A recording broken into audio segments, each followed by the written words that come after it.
Halo, perkenalkan kami Muhammad Rizky Pradana dan Aldi Slametrianto. Dalam video ini, kami akan membahas tentang pembangunan ekonomi, mulai dari tujuan, indikator, hingga tantangan dan solusinya. Semoga penjelasan kami bisa memberikan pemahaman yang jelas. Mari kita mulai. Pembangunan ekonomi adalah proses peningkatan pendapatan per kapita suatu negara secara berkelanjutan yang disertai dengan perubahan struktur ekonomi, pemerataan hasil pembangunan, dan perbaikan kualitas hidup masyarakat. Selanjutnya kita bahas tujuan pembangunan ekonomi. Pertama, pembangunan ekonomi bertujuan untuk meningkatkan kesejahteraan masyarakat. Pembangunan ekonomi bertujuan untuk meningkatkan kualitas hidup masyarakat melalui berbagai aspek, seperti peningkatan pendapatan per kapita, akses terhadap pelayanan dasar seperti pendidikan dan kesehatan, serta kesejahteraan umum secara keseluruhan. Pemerintah dapat mencapainya dengan membangun fasilitas kesehatan yang lebih baik, memperluas akses pendidikan gratis, atau menyediakan program bantuan sosial untuk kelompok yang kurang mampu, sehingga masyarakat dapat menikmati kehidupan yang lebih sejahtera dan terjamin. Yang kedua adalah mengurangi kemiskinan. Salah satu tujuan utama pembangunan ekonomi adalah mengurangi jumlah penduduk yang hidup di bawah garis kemiskinan. Ini dilakukan dengan menciptakan lapangan kerja baru, memberikan pelatihan keterampilan untuk meningkatkan kemampuan angkatan kerja, serta mempromosikan kewirausahaan. Program-program sosial seperti program Keluarga Harapan PKH dan bantuan langsung tunai BLT di Indonesia menjadi contoh nyata dari upaya pemerintah untuk membantu masyarakat miskin, agar dapat memenuhi kebutuhan dasar mereka dan memperbaiki taraf hidup mereka. Yang ketiga bertujuan untuk mengatasi pengangguran. Pembangunan ekonomi juga berfokus pada menciptakan peluang kerja bagi masyarakat. Ini dilakukan melalui investasi di sektor-sektor strategis seperti infrastruktur, manufaktur, dan teknologi yang dapat menyerap angkatan kerja dan mengurangi tingkat pengangguran. Pembangunan kawasan industri baru atau program pelatihan untuk angkatan kerja muda adalah contoh langkah-langkah yang dapat diambil untuk menciptakan lebih banyak peluang kerja yang layak dan mengurangi pengangguran. Keempat bertujuan untuk pemerataan pendapatan. Salah satu tujuan penting pembangunan ekonomi adalah mengurangi ketimpangan pendapatan antara kelompok masyarakat kaya dan miskin, atau antar wilayah. Pemerintah dapat mencapainya dengan memberikan insentif kepada daerah yang kurang berkembang, atau dengan meningkatkan upah minimum regional di wilayah tertentu. Selanjutnya kita masuk ke indikator pembangunan ekonomi. Indikator yang pertama adalah pendapatan per kapita. Pendapatan per kapita adalah ukuran rata-rata pendapatan yang diterima oleh setiap individu dalam suatu negara dalam satu tahun. Indikator ini dihitung dengan membagi pendapatan nasional bruto dengan jumlah penduduk. Semakin tinggi pendapatan per kapita suatu negara, semakin besar kemampuan ekonominya dalam memenuhi kebutuhan dasar masyarakatnya. Namun, pendapatan per kapita seringkali tidak mencerminkan distribusi pendapatan yang merata. Indikator yang kedua adalah Indeks Pembangunan Manusia. Indeks Pembangunan Manusia atau IPM adalah indikator yang mencerminkan kualitas hidup manusia berdasarkan 3 dimensi utama, yaitu kesehatan, pendidikan, dan standar hidup layak.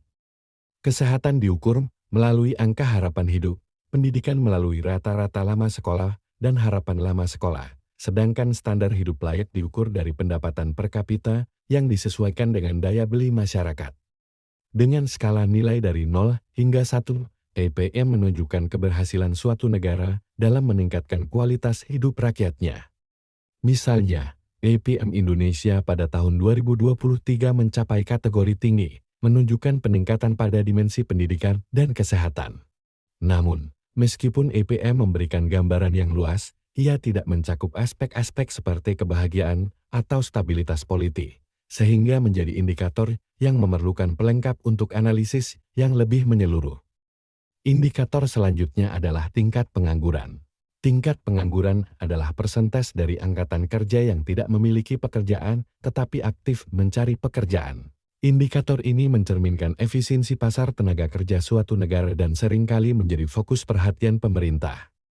Tingkat pengangguran yang rendah menunjukkan ketersediaan lapangan kerja yang cukup dan pengelolaan ekonomi yang baik, sementara tingkat pengangguran yang tinggi dapat mengindikasikan masalah struktural atau siklikal dalam perekonomian. Indikator yang terakhir adalah tingkat kemiskinan.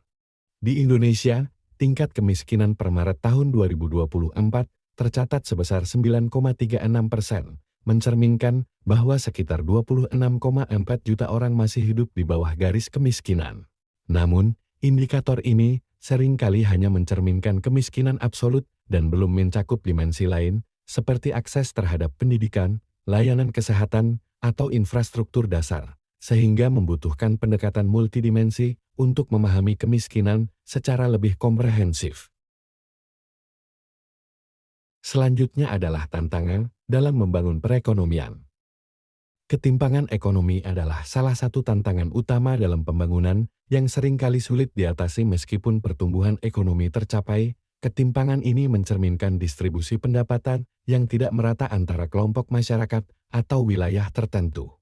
Misalnya, di Indonesia, daerah perkotaan seperti Jakarta seringkali lebih maju secara ekonomi dibandingkan dengan daerah pedesaan atau kawasan timur Indonesia. Hal ini disebabkan oleh konsentrasi investasi, infrastruktur, dan peluang kerja yang lebih banyak di wilayah perkotaan.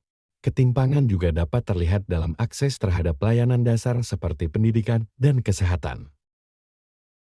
Sumber daya alam adalah aset penting dalam pembangunan ekonomi, terutama bagi negara berkembang yang sering mengandalkan sektor primer seperti pertambangan, pertanian, dan perikanan. Selain itu, ketergantungan terhadap SDA juga membuat ekonomi rentan terhadap fluktuasi harga komoditas di pasar global. Sebagai ilustrasi, jika harga minyak atau batu bara turun, pendapatan negara yang bergantung pada ekspor komoditas ini akan mengalami penurunan drastis.